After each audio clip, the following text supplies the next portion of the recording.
Hey everyone, Dr. Frunkey here with a brand new knife consult. Today in front of us we have the Les Voorhies Model 112, the Model 112.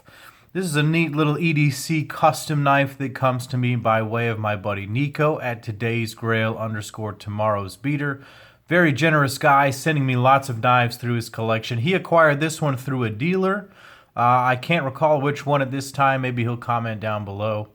But this is a neat little knife, and Nico is always sort of pursuing higher and higher end pieces, and he likes to classify his knives into very unique categories, such as farm carry, gentleman's suit carry, office carry, urban carry, dog walking carry.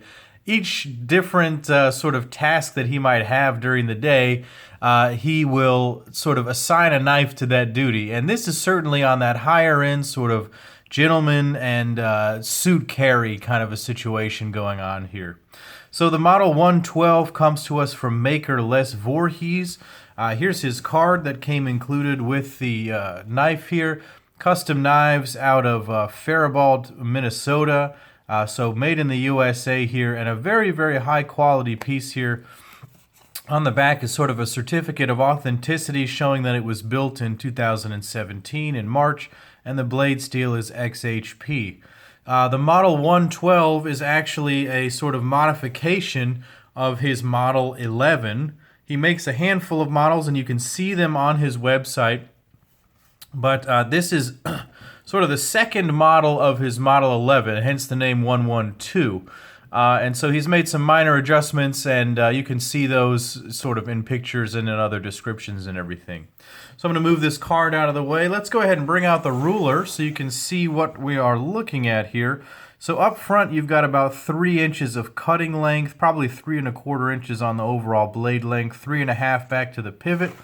The handle itself is about 4 inches in overall length, and your grip area you're looking at about 3¼ inches right there. So what does this thing weigh? It's nice and small, but it's got some thick liners here. I think these could be titanium. They're polished. Let's see, the weight is 3.58 ounces on this one, so that's not really too bad. I can bring out some calipers here. We can see how thick the knife is. Right there, 0.54 inches. And the blade stock comes in at 0.985. So a very thin blade stock on that one. Normally you're looking at 0.12 to 0.16, but 0.1. That's a nice thin blade stock, going to be ideal for cutting and slicing. So that's a nice pickup right there, Nico.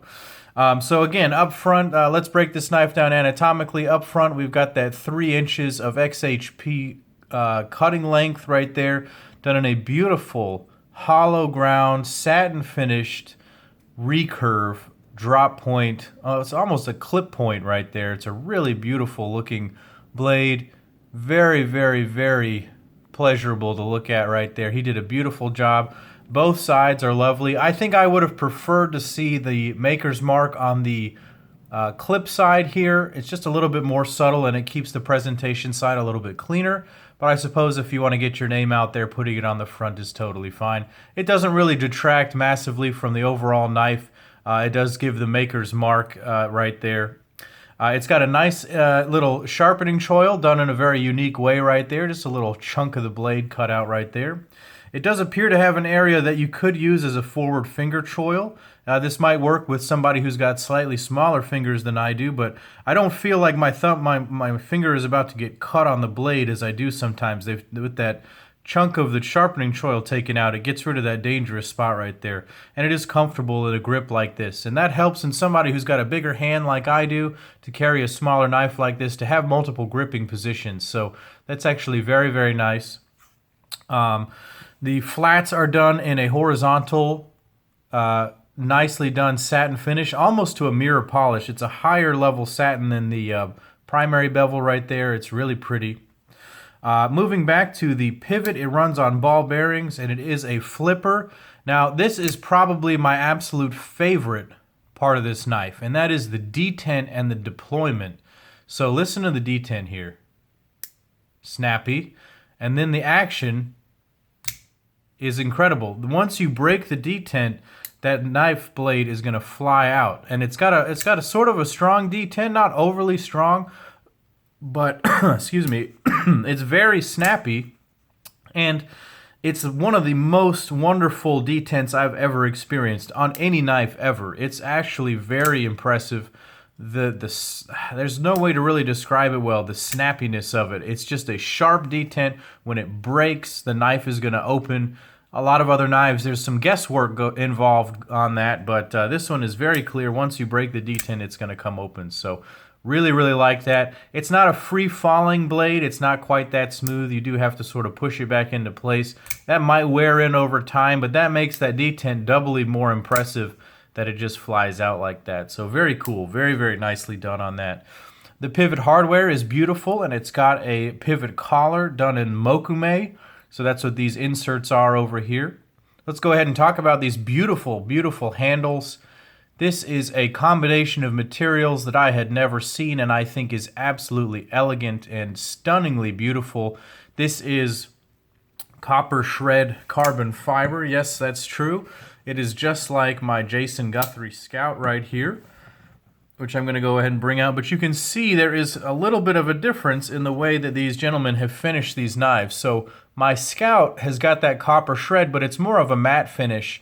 What Les Voorhies has achieved here is a high polish, and it makes it an even deeper looking experience. It's interesting to look at the way that copper shred displays those filaments. It's beautiful. It's absolutely beautiful. And then to throw in there, the Mokume accents is just so nice. So for those of you who aren't really aware, Mokume is a bit like Damascus or Damascus, except that it's like two metals, a lot like nickel and copper, or silver and copper sometimes, that are mixed in a different way. But it is two different metals, or sometimes 3 or 4 different metals that come out with more of a pattern that looks brass and bronze, or golden bronze and golden copper like that. So it's a beautiful material. It's usually very expensive. It's quite soft, so you have to be careful not to ding it up. I do like the way that he has finished his. I had a Mokume bolstered Olamic Rainmaker a while back, for those of you who've been following for a while, and it was finished in a very different way. This one doesn't show fingerprints quite as bad, and the pattern stays very consistent even while handling the knife. Now, I've never carried this knife because it's just a little bit too fancy, and I didn't want to ding it up before I sent it to my buddy, but it would carry quite well. This clip is actually pretty fantastic. It's got just enough spring, it's got a nice ramp on it, and it's completely milled. It's a beautiful piece right there of absolute functionality. So he's going to really enjoy carrying this, I know it. Of course, it comes dead centered.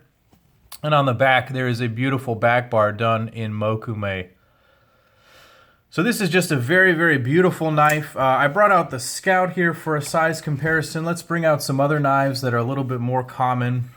We've got the Spyderco Paramilitary Two, so you can see that this is quite a small knife going on here. We've got the ZT0392, similar in size to your 0562s out there if you've ever had one of those. Here is the Spyderco Manix 2. Here is a Shirgorov F3.